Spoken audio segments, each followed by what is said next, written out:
நேற்றுக்கு நம்ம மாவு அரைச்சி வீடியோ போட்டிருந்தோம். அப்போ இதில் மாவை எடுத்து பாதி பாதி வச்சுருந்தோம். இப்போ பாருங்கள் ஃபுல் ஆயிருக்கு. இதில் முக்கால் வந்துடுது, அது ஃபுல் ஆயிருக்கு. அப்போ எப்படி பொங்கியிருக்குன்னு பாருங்கள்.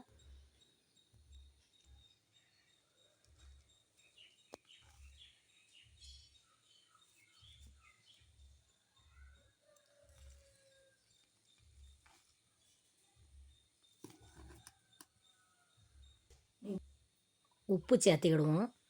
நான் அன்னைக்கு காலையில் அவிக்கும் போது தான் உப்பு சேர்ப்பேன். முந்தின நாளே உப்பு சேர்க்க மாட்டேன். தோசைக்கு இட்லிக்கும் இதே மாவு தான். ஆனால் தோசைக்கு கொஞ்சம் தண்ணி கலந்து நம்ம சுட போகிறோம். இட்லிக்கு அப்படியே அந்த மாவு வச்சு அவிக்க போகிறோம். இட்லி தட்டில் எண்ணெய் தடவி மாவு ஊற்றலாம். தண்ணி நல்லா கொதித்த பிறகு தான் இட்லி தட்டை வச்சு மூடி வைக்கணும். தண்ணி கொதிக்கிறதுக்கு முந்தி நம்ம வைக்கக்கூடாது. தண்ணி நல்லா கொதிச்சிட்ருக்கு. நம்ம இட்லி தட்டை வச்சு மூடி ஒரு 5 நிமிஷம் வெயிட் பண்ணி அப்புறமா இட்லி எடுத்துக்கிடலாம்.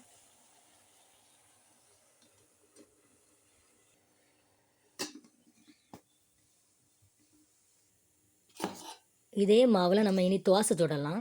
கொஞ்சம் மூளை மட்டும் தண்ணி ஆட் பண்ணிக்கலாம். ஆட் பண்ணிக்கிட்டு தோசை சுடலாம்.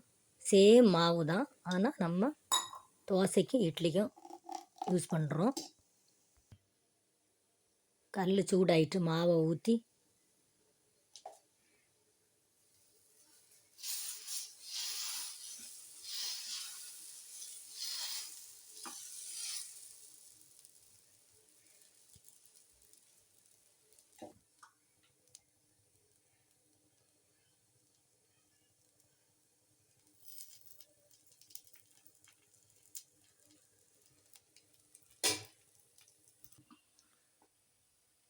இட்லி அவிஞ்சிட்டான்னு பார்ப்போம்.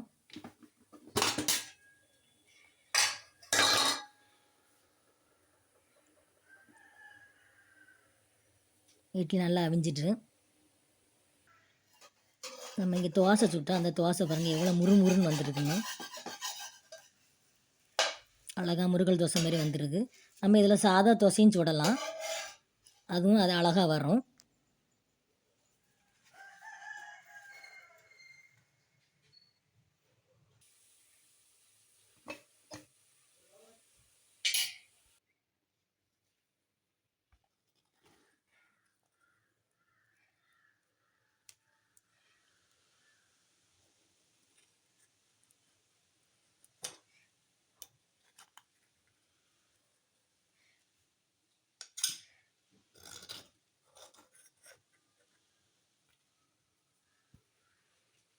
ஒரே மாவில் அவித்த இட்லி, முறுமுறு தோசை, கிரிப்ஸியான அழகான தோசை ரெடி ஆயிற்று.